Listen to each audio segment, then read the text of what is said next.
to say goodbye. But I also understand your health and your safety come first, far more than, you know, anything else. So if you have had to leave, just let me know, and I'm going to keep making these available. So one thing that I did want to let you know about is what is going to happen once we get back from Thanksgiving break. So if any of you were in my classes last semester, you kind of know I fell into a routine pretty quick. I would, and basically this is how it's going to work, but it's basically going to be 2 or 3 weeks of it as opposed to 8. So here's what we're going to do. So every Monday, basically starting on the 30th, you're going to get an email from me with YouTube links to all of our videos for that week. So I'm going to start pre-recording basically on Wednesday of Thanksgiving break. I'm going to start recording, and I'm going to make those videos available every Monday. So you get the whole week to watch them wherever you are. So you don't have to be here at 1 o'clock zooming in, because I know that some of you are going to be in different time zones and it's going to be difficult to coordinate. So I want you to kind of watch them at your pace, and I will be checking view counts to see if people are watching. I want you to watch these. We're largely going to talk about language. I think you'll have a lot of fun with it. I'll try to pull up additional YouTube videos that I'd like you to watch if I think they're relevant. And so every Monday, you're going to get an email from me that basically lets you know where the YouTube videos are and any upcoming deadlines or anything else that I'd like you to know about. After that, you'll get an email from me the following that Friday of that week, just to let you know what's coming up and remind you of any deadlines. So if you're not the biggest email checker, you better get with the program, because I'm going to be sending you at least 2 emails a week, if not more. I might email you a little too much. Maybe you think I'm emailing you too much, and that's fine. But I want to make sure that you know everything that you need to know. So there's that. Also, just a quick reminder, our 3rd exam is due on Wednesday. We are going to have a review session tonight. Would y'all prefer 7 or would you prefer 8? Type it in the chat. Tell me what you want.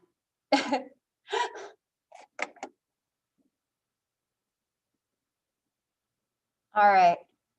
How are y'all feeling? Hold up your fingers. Either is fine? Well, Geneva very strongly went for 8. I guess everybody else is fine with either. So we'll go ahead and say 8. That'll give me enough time to do my yoga at 7. So I'm nice and relaxed and stretched out. So you'll be seeing me in workout gear. And actually, when I start filming videos, you're going to start seeing me in workout gear, because that's basically my work from home uniform, activewear. But that's kind of how the rest of the semester is going to go. Just a reminder, if you do well on all 3 of these exams, you do not have to take the optional final. But don't forget, we have projects, we have another writing assignment due, and we have more quizzes. So this would not, like, Thanksgiving break is not your cue to check out. We've still got stuff you have to turn in, but you may not have to take a final. All right. So by the way, office hours, I will still be having them, but we're going to have them on Discord. So if you ever feel like sending me a GIF, I'll be kind of lonely because I won't be teaching in class. So if you feel inclined, send me GIFs. They make me happy. Please be appropriate. Send me appropriate GIFs. All right. So I'm probably going to start talking about logic and reasoning on Wednesday. Whatever time that we have left today, I will start to review. And basically whatever we don't cover, I will do later on tonight at the review session. And as always, I will record and make that available for you later. Thank you for saying you wanted it on Monday. Nothing cuts in on my Tuesday trivia night, and I had to cut into it last week. So that's a lie. Things do cut into it. But thank you for allowing me to have trivia on Wednesdays or Tuesdays. All right. So we were talking about decision-making and virus outbreaks, and yikes. Okay, so the last time that we were here, and you can see we don't really have too much more to talk about here. So one of the things that you kind of see is that in general, we are very, very bad at estimating how we are going to feel when bad things happen. You tend to overestimate your emotional state. And so this is what's referred to as emotional forecasting. So we're basically predicting how we're going to feel in the future after an event occurs. So people are asked things like, how would you feel if you had a relationship breakup? How would you feel if you lost a limb? How would you feel if you got a particular diagnosis?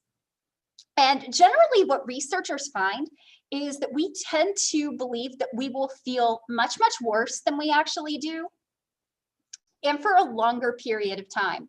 Additionally, I would actually say that the things that we think will make us happy, we also tend to overestimate those as well. So in general, we are really bad at predicting our future emotional states.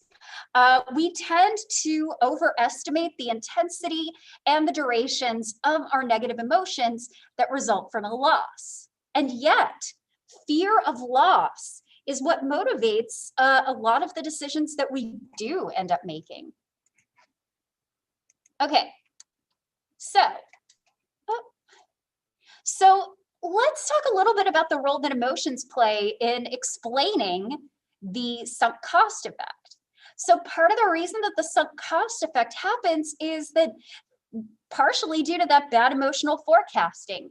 So if you find yourself in a situation, let's say a relationship that's really not working very well, the idea of having to end that relationship, potentially be alone for who knows how long, and facing the possibility of not finding something that good again can be really scary for people.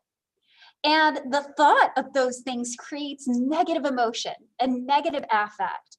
And so the undesirable outcome itself, or the potential for an undesirable outcome, basically creates that negative affect. And if it's strong enough, people will actually remove themselves from the situation to avoid that negative state. Oftentimes, what we're going to find is that because the sunk cost effect, because we don't want to fail, because we don't want to lose, we often find ourselves stuck in a situation until we get a clear wake-up call that the place that we're in is not a healthy one for us. In my particular case, I was in a relationship that I didn't realize was really bad until said person told me and basically gave me an ultimatum saying, if this relationship is to continue, and I'm not making this up, you have to give up the Diet Mountain Dew. Listener, I dumped him. Like if it's getting to the point where you're giving ultimatums over a soda, yeah, you get problems. And yes, that is a true story. Learn from my mistakes.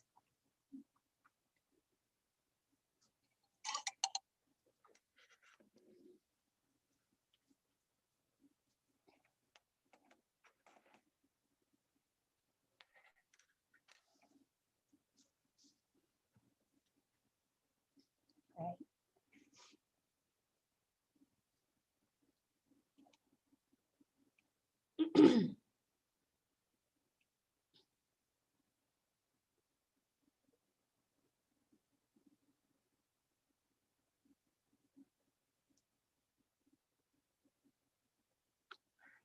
Everybody good?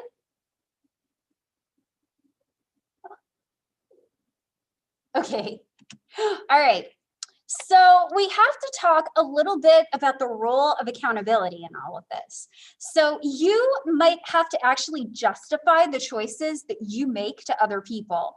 In this sense, we are all our own, we have internal politicians. So if we do something and we're worried that we may be held accountable for those decisions, at that point, we are going to start thinking of ways sort of like a politician would, to justify why we took the decision that we did. So because other people may be holding us accountable, this actually influences the decisions that we do end up making. So for example, participants in a particular research study were given information about a company, and they had to choose which beer should receive more marketing. So in one case, it was basically like your standard lager, like your standard Budweiser, like Boulevard Wheat type lager beer. And then the other was like a sour craft beer, like a fancy craft beer that wasn't for everybody. And so the company basically had about $10 million to allocate between the two beers. But they had been told that the previous people that had been involved in making this choice, they put all their money behind that fancy craft beer and nobody bought it. So they spent way too much money on the craft beer and it ended up being a total dud. So now this new group of people are being told that you've got $10 million to basically pick between this lager and this craft beer. And which one of those are you going to take? And when these decisions, when participants are basically told that they're going to have to be held accountable and they're going to have to explain why they made the choices that they did. So if you have to report to other people why you made this choice, what we tend to find is that people tend to be more risk averse. They're also more likely to engage in sunk cost effects because they want to try to avoid making a similar mistake. So you're a lot more likely to engage in sunk cost when you are being held accountable. You're also more likely to be loss averse if you're being held accountable. You don't want to take any big risks that could potentially be damaging. You want to play it safe.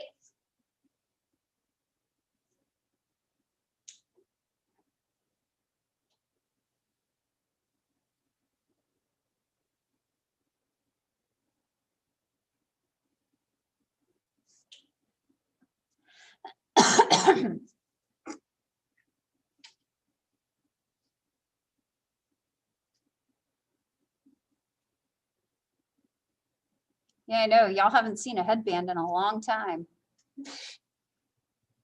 I finally thought to myself, you know what? I can still wear a headband and still wear my glasses, and it looks okay.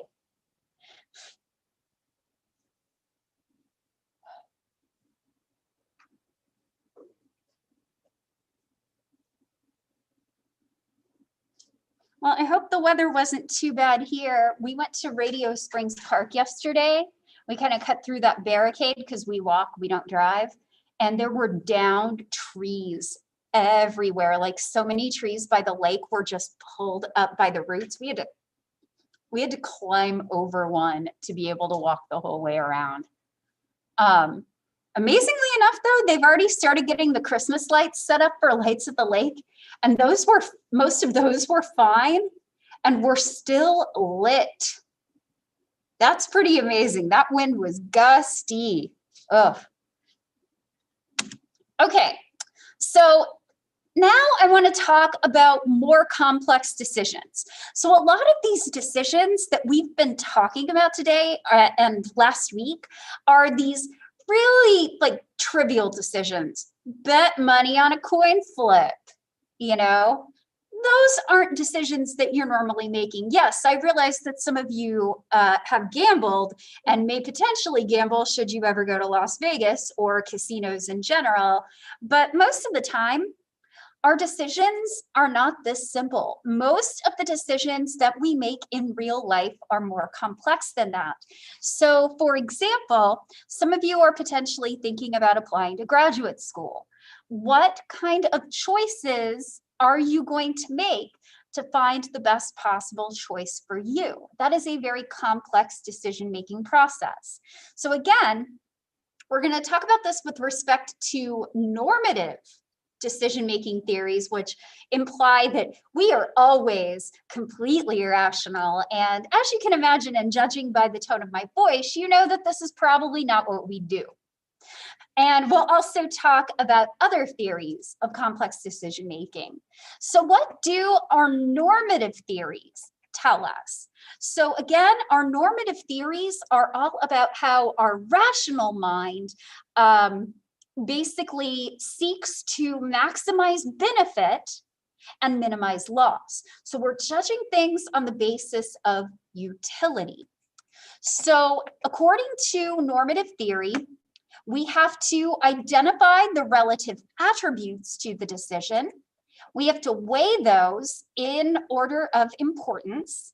We need to obtain the total utility for each option and add those attribute weights together and basically select the option with the highest value. So for example, if you were picking graduate school, the relative attributes can be something like financial aid package. Will I be required to work as a teaching assistant? Where is the geographical area? I know that for some of you, geographical area absolutely matters. How much is the cost of living? What's the program like? Will I like the person that is going to be my advisor? So these are some of the different relative attributes, and then you weigh them. So for example, for me, basically the two big things that were kind of weighing my choices for graduate school were, can I afford it? Because I can't afford it. I came from a single parent family. I'm the first in my family to go to college. We didn't have any money. Can I afford this? And is this somebody that I would want to work with? So those were my kind of two big attributes. And so then the idea is that some of those had a really good financial aid package, but there wasn't anybody that I wanted to work with. On the other hand, at the school I ended up picking, it wasn't the best financial aid package, but it was still pretty decent. I would have to work as a teaching assistant, but I didn't have to pay any tuition, which is always nice. And I really liked the person that I was working with, and I liked the area. So that's why I ended up picking that one. So sometimes we do use this normative theory, but it really depends on how complex the decision we're making is. I was really lucky. I basically only had to choose between 2 doctoral programs. I applied to 10, I got into 2. So I either was going to choose the place where I'd make a lot of money, but there was nobody I wanted to work with, or the place where I was gonna make a little less money, but the cost of living was lower, and I was working with somebody that I really liked. I chose this one. Okay, now we might use such a theory if all of the options are listed and the attributes are independent of each other.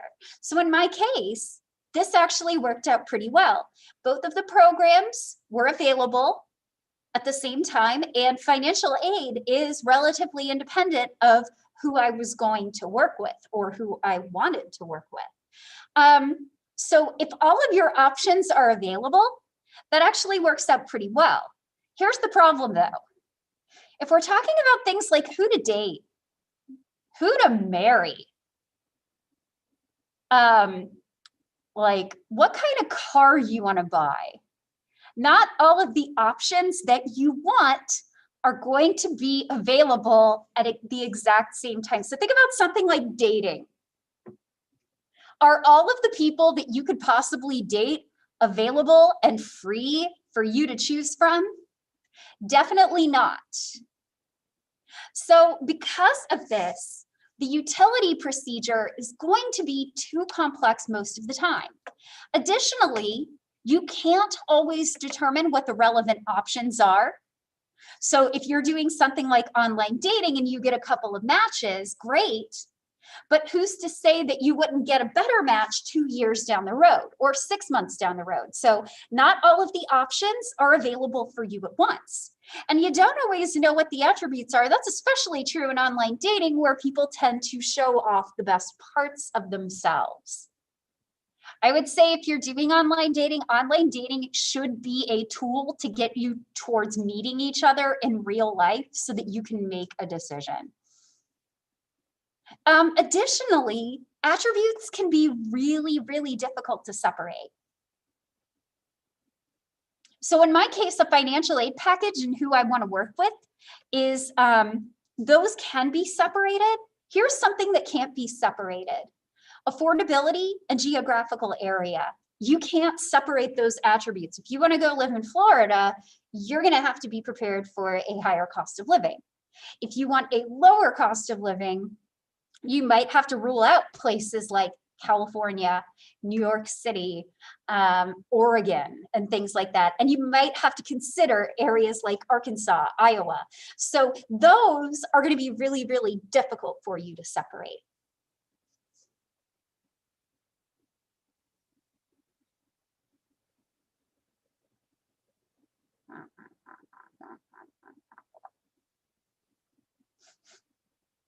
I'm going to do that again because it looks funny. I miss my facial expressions. I miss them so much.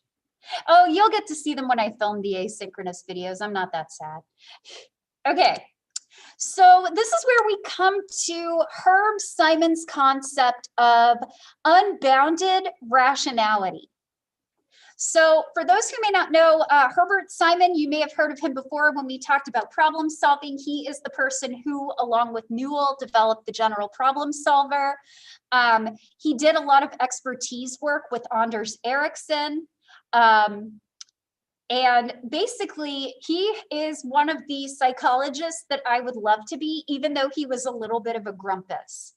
Like, I read his autobiography. He was a grumpus. Like, he worked at Carnegie Mellon University. And if you actually read the book, he talks about all the protests in the 60s. And he's like, I don't understand what all these untitled kids were doing, protesting. And I'm just like, yeah, you're kind of cranky.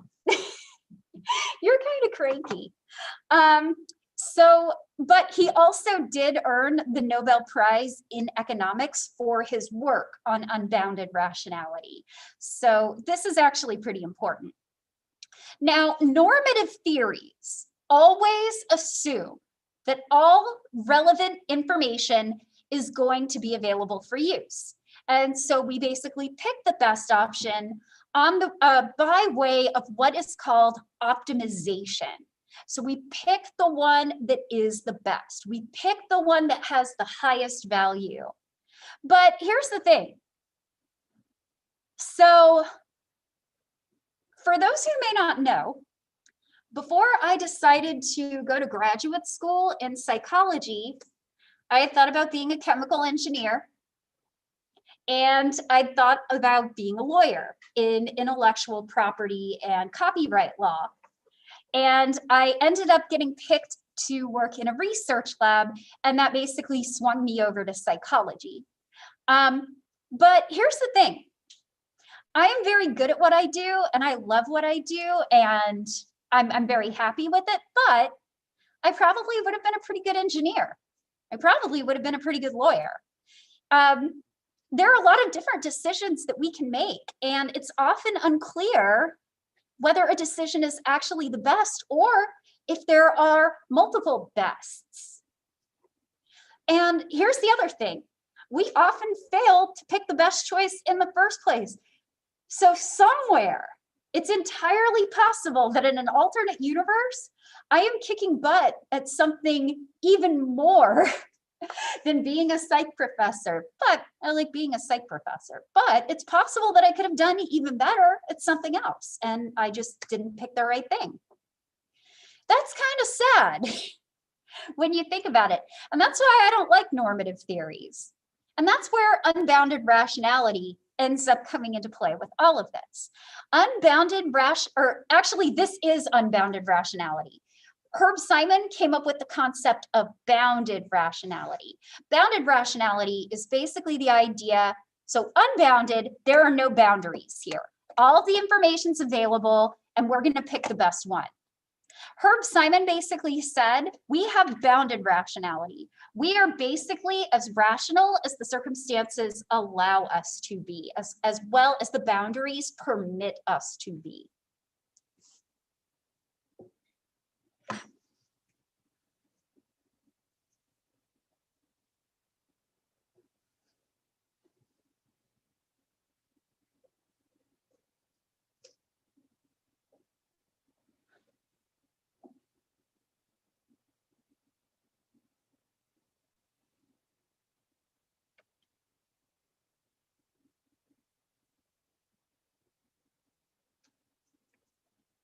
All right.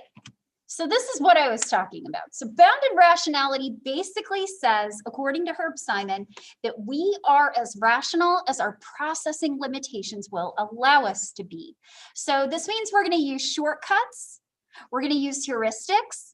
Additionally, Simon mentioned that our decision-making is largely limited by our environment, also our mental factors. We can only pay attention to so much. We can only remember so much. So going back to my graduate school example, part of the reason that I was able to make a good quality choice in graduate school was because I only had to pick from two. I wanted an easy choice, and I got a very easy choice. Imagine, now I got waitlisted at a few places, I got called out to interview at a few places, which is a good sign, but I didn't get far enough to warrant an acceptance. So I got accepted to 2 programs. I had a very easy decision. Imagine if I had had to choose from all 10, that I had gotten accepted into all 10.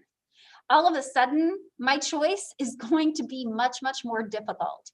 So what is ultimately critical is the degree of fit between the mind and the environment. The better of a fit that there is, the better decision and the more rational the decision you're going to make. But there are some personality characteristics that come into play with this as well. So let me ask you a question. So how many of you, when you go out to buy clothes or something else you really want, who takes forever to buy something they want? Ash, you? Yes. I'm going to pick on you a little bit. Okay. So Ash, when you're trying to shop for something, are you trying to look for like the most perfect thing? Sometimes. So can you give me an example of the sometimes where you might do that?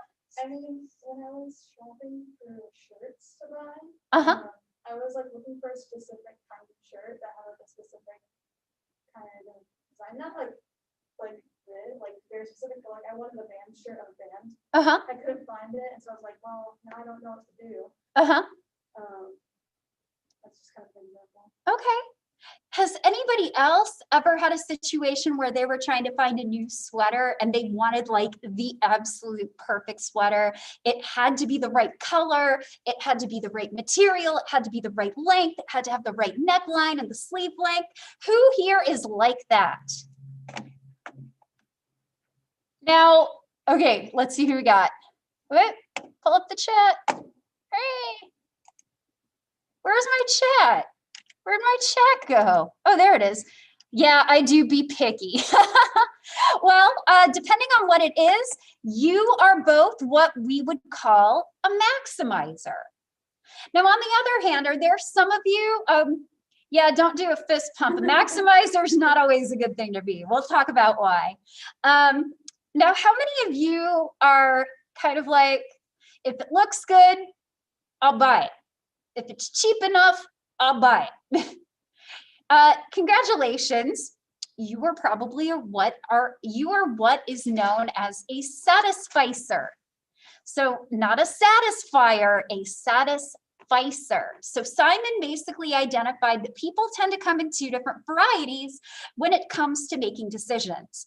A satisficer is a person who selects the first choice that meets a certain minimum of requirements. So we're not saying that they'll like, if I pull up a sweater at Target and it's an ugly color, I'm like, well, it's cheap enough, I guess I'll take this. I'm not going to do that, but maybe my criteria are basically affordability and nice color.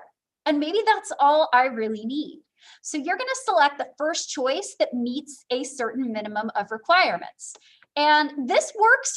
It may not always lead to the best choice. So you may not get the best, but you'll get something that's good enough.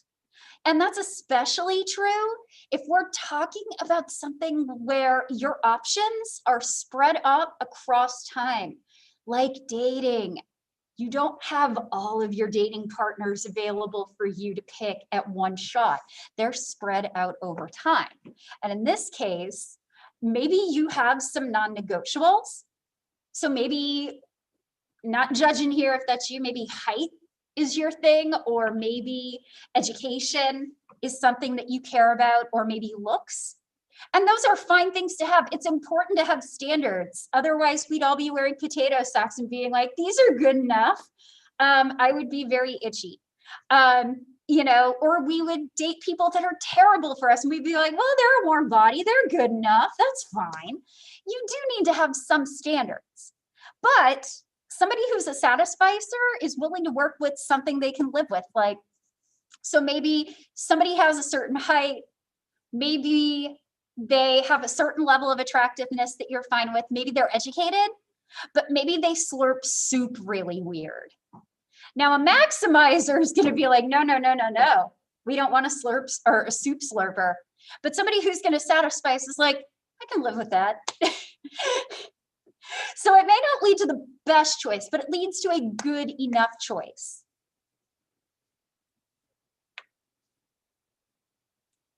Like, this is not Dr. Gilchrist saying, don't have any standards, have standards. Somebody treating you well is a non-negotiable.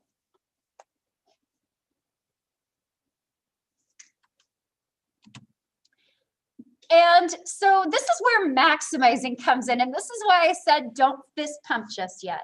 So there is an awesome book. And I think if you're interested, you should read it sometime. It is called The Paradox of Choice by Barry Schwartz. And Schwartz basically looked with colleagues at people who are satisficers versus are maximizers. These people want to make the best possible decision. They are often searching for one perfect thing. The data kind of shows that satisficers tend to be happier. They tend to be more optimistic. They tend to have greater life satisfaction, and they tend to have less regret, both with their choices and in life. You can be picky about some things, just don't be picky about everything. If you must have like the perfect holiday turkey, have the perfect holiday turkey. Just don't expect everything else to be perfect. I will have the perfect holiday fake turkey roast. It is fine. But let's talk a little bit more about this paradox of choice. So this was a book that was written in 2004. And it's basically the idea, that we have too much, like, I'm going to be careful when I say this. We have too many choices to make. And often what we tend to find is that when we get more freedom by having a lot of different consumer choices, so we're talking about consumer choices. I want to be clear. I am not saying I am against freedom. I love the Bill of Rights. I love the Bill of Rights and the Constitution. I'm talking about consumer choices. So this is a quote from The Paradox of Choice. Autonomy and freedom of choice are critical to our well-being, and choice is critical to freedom and autonomy. Nonetheless, though modern Americans have more choice than any group of people has ever had before, and thus presumably more freedom and autonomy, we don't seem to be benefiting from it psychologically. So take all the choices away? No, we need to have some level of choice. We need to feel like we have some amount of autonomy. It's part of the reason why a lot of people are really struggling right now, because it feels like choices are potentially being taken away. And that may not actually be true. Choices are not necessarily being taken away. But if you have that perception, it makes you less happy. So here's kind of what's interesting. So Schwartz's idea is that we need to have some freedom. We need to have some options, but just not too many. So there's a really famous jam jar study. So basically Schwartz and researchers Schwartz and researchers basically had an opportunity. They gave participants a free coupon to choose a jam in the supermarket. And they kind of had it set up where there was only one type of jam. There were maybe 3 types of jam, or maybe 4 or 5, and then like 16 different types of jam. So people got to pick their jam, and then they had to indicate how happy they were with their choice. So obviously the people who are only getting one type of jam, well, they don't really get to have a whole say. They don't get to have any say in what they get. We're like, here, you get the Great Value brand of grape jelly. Dr. Gilchrist would hate that. I don't like grape jelly because I'm not 5. Yeah, I know. That's my hot take. I don't like grape jelly because I'm not 5. Then we have the group, and they're obviously not going to be happy with their choice because they didn't pick it. The second group that got to choose from a small number of jams, they at least got to exercise a little personal choice. Now, here's what's really interesting. The group that got the massive amount of jars of jam to choose from, they had a lot of freedom, but a lot of them tended to be less happy with their choice than the people who only had a few numbers to choose from. And here's why. When you have a lot of different things to choose from, you can very easily imagine that you might have been happier with a different choice. If your choices are limited, so you still get to exercise some choice, but you're exercising choice with smaller numbers, you are going to have less opportunity to feel that regret. So the idea is we do need to have some choice. We need to be able to exercise some freedom and some autonomy, but too many choices leads us to wondering if we made the right choice, and maybe if we had chosen differently, we'd be happier. And so that leads us to regretting our choice. That's part of the reason why dating seems to have become harder than it used to be. Now, I don't know how true that is, because the last time I online dated was like 8 years ago, and I think that was like pre-Tinder. So it's a completely different world now. And I have no idea how it works now, but I can tell you, when I was dating, it was very, very easy to look at all of these potential options and go, well, I like this person, but what if this person could be better? Like, what if this person is the person that could make me happy? And if it turns out that you end up with somebody, you think about all those people that you had as options on those dating sites, and you're like, what if I could have been happier with this choice? And that's very, very different from how people did it in the past. Like, it used to be like, hey, you meet somebody in a bar and maybe you talk, or you meet somebody on the bus, or your friend's ex-boyfriend, like your friend set you up with her ex-boyfriend and stuff like that. I got her permission. It was okay. So it used to feel a lot more simpler because you didn't know that all of those other options were there. But now that you're online dating and you see all those options, you're like, ooh, I could make a different choice.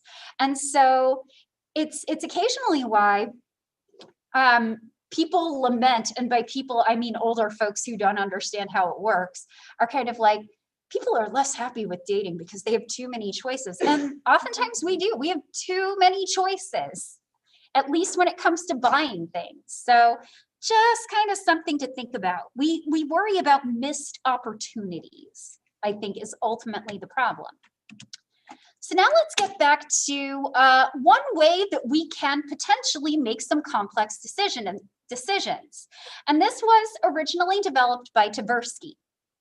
This is what is referred to as elimination by aspects. So here's what we do. We eliminate options by considering relevant attributes one by one. So we figure out what the most important attribute is to us.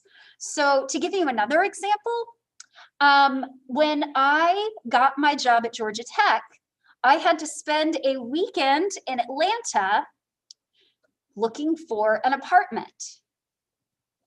And Georgia Tech was actually really cool about it. They put me up in a hotel for the weekend. I got to meet with people and start planning things. And I also had plenty of time to look for an apartment. But as you can imagine, there are a lot of places to look for apartments in Atlanta and in the surrounding suburbs. And so I had a wide number of choices to make.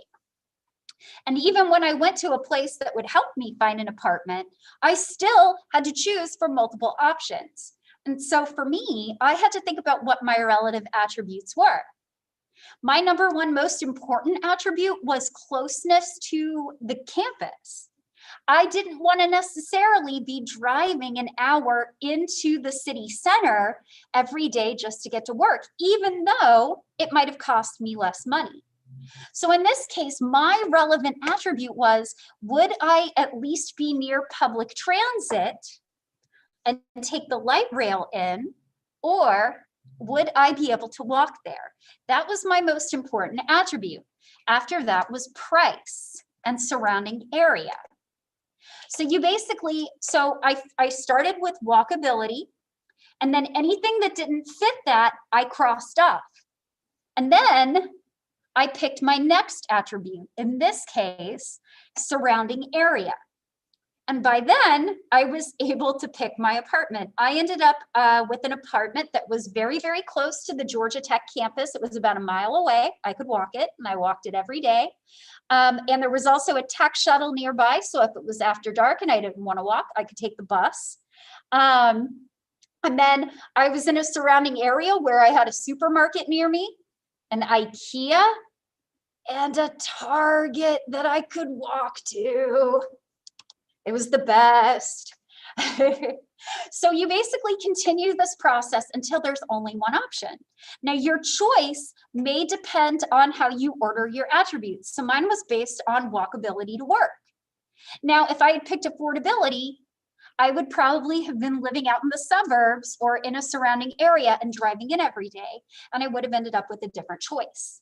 So it's all about how you order your attributes. And the question is it the best way to do these things?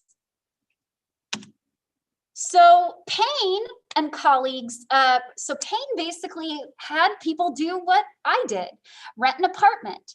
And so participants were to rent an apartment, and the number of apartments that they had to choose from and the attributes that were listed could vary. So generally, if we have several options, Payne actually found that we are either going to satisfice, we're going to look for something that meets our minimum of criteria, or we're going to go ahead and do elimination by aspects, which is basically what I did with my apartment choice. When we only have a few choices, sort of like my grad school decision, we go back to normative theory. We weight all of the attributes, we consider all of the attributes, we weight them, we sum them, and then we pick the one that is the best.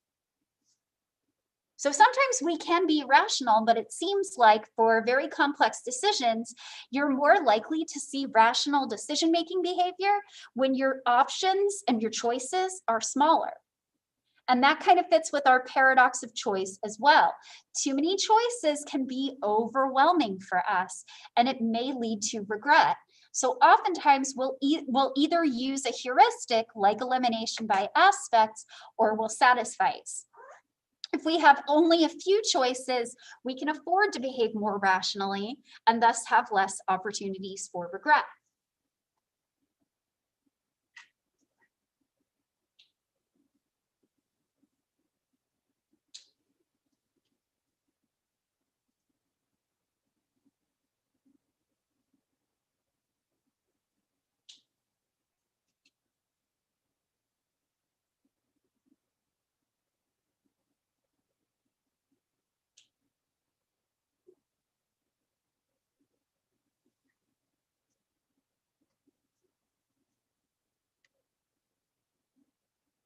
All right.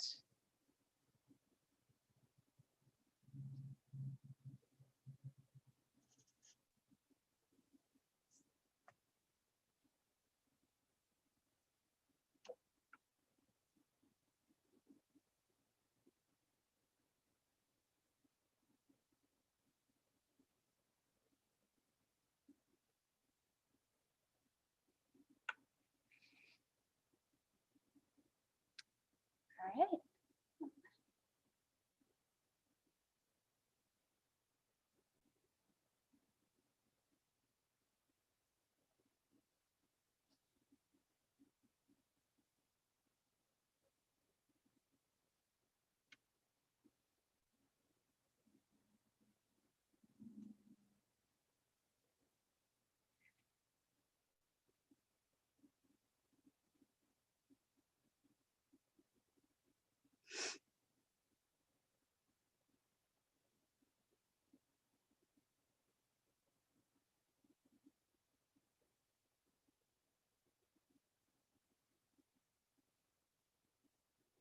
All right. So generally what we're going to find is one of the ways that we can kind of work around this. We actually do a pretty good job trying to make sure that we don't have too many options. So in major life decisions like picking a college, Galati actually found that we try to do our best to limit options and potential attributes.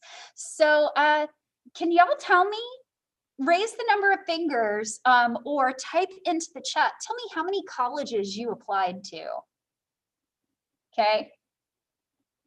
Okay. I see less than 5 here in class, like 5 or less. Let me see. I got rid of the chat. 4. Okay, 12. Okay, so we do have one exception, but by and large, most of y'all kept your choices pretty simple. Do you know how many colleges I applied to?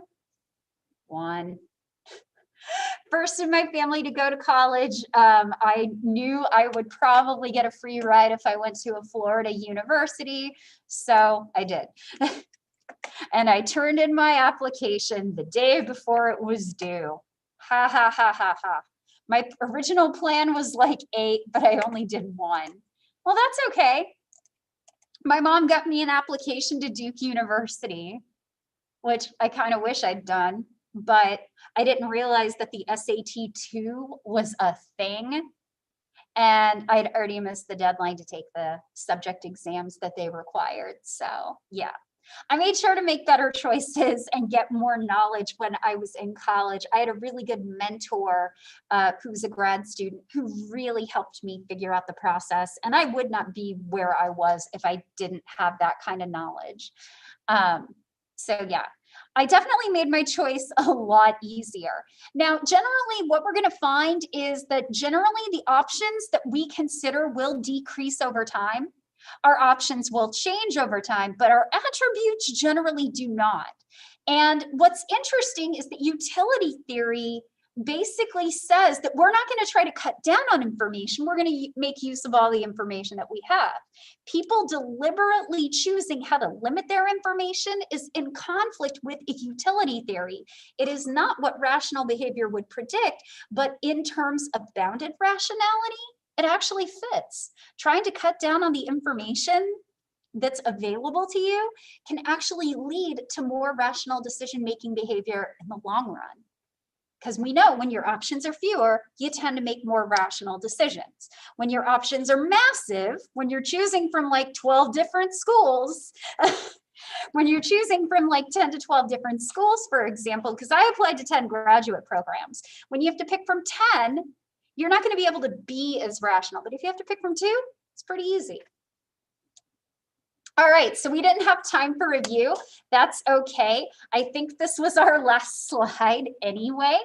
So we managed to cover it. We'll have a review session tonight at 8. If you can't make it, I will be recording it and I will send a Zoom link when I come back from walking Smedley. Have a wonderful day. Take care of yourselves. Make good decisions. And I will see you all tonight. And we'll talk about logic and reasoning on Wednesday. Take care, everybody.